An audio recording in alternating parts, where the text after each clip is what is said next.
everyone, it's Danny, and in this video I'm going to talk to you about the Dendrobium Phalaenopsis orchid.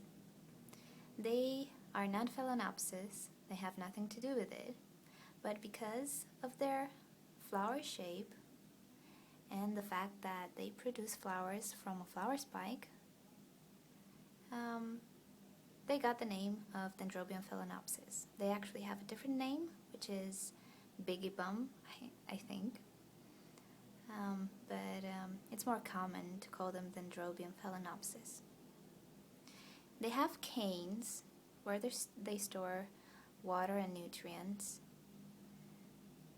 And the flower spikes form either from the top of the cane, either from the pseudobulbs, right where the leaf meets the cane. They can produce one or multiple flower spikes, and you don't have to cut anything. Neither the pseudobulb, neither the flower stalk will produce any other spikes if you cut them.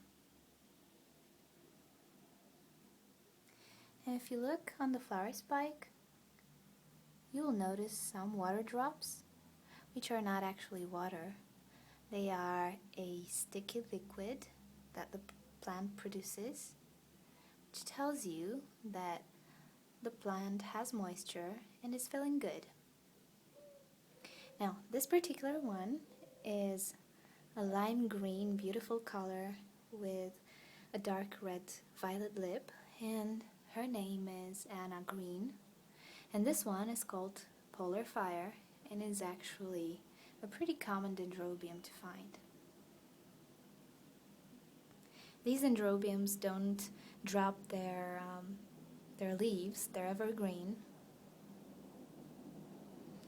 And if you look at the leaves, you'll notice they are flashy, and even though this leaf is different from this one, they're still the same type of dendrobiums.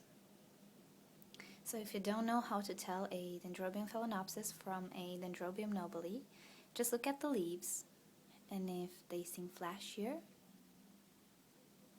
and very hard to touch, they're most probably Dendrobium Phalaenopsis.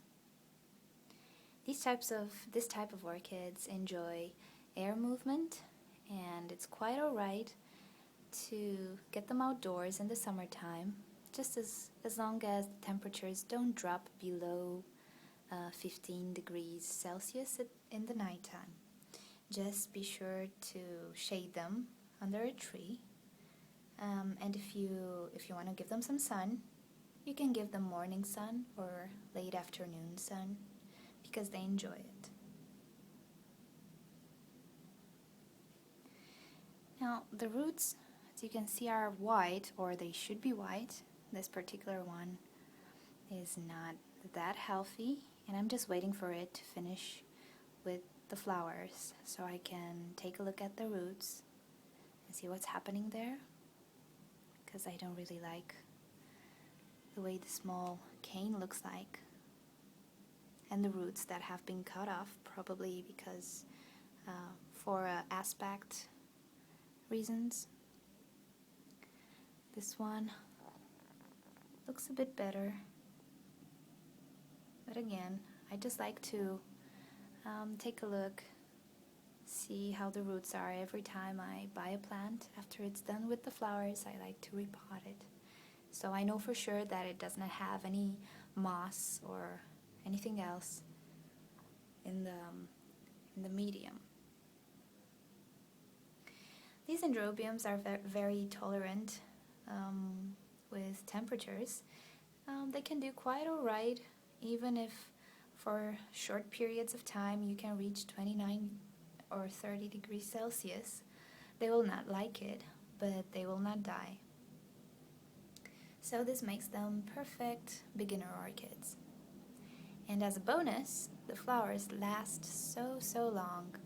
This one is in bloom since the end of January, and now it's almost the middle of April, and it only lost 2 flowers.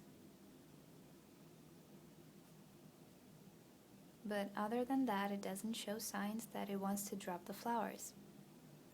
Now, the flower spikes can be longer or shorter depending on how old the plant is. These 2 plants don't seem to be very old,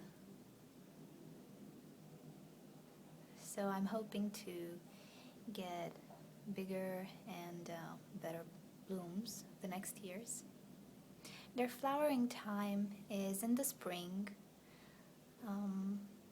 late winter or spring, and unlike the Dendrobium nobile, they do not require that cool and dry period in order to bloom, so you don't have to hassle with that.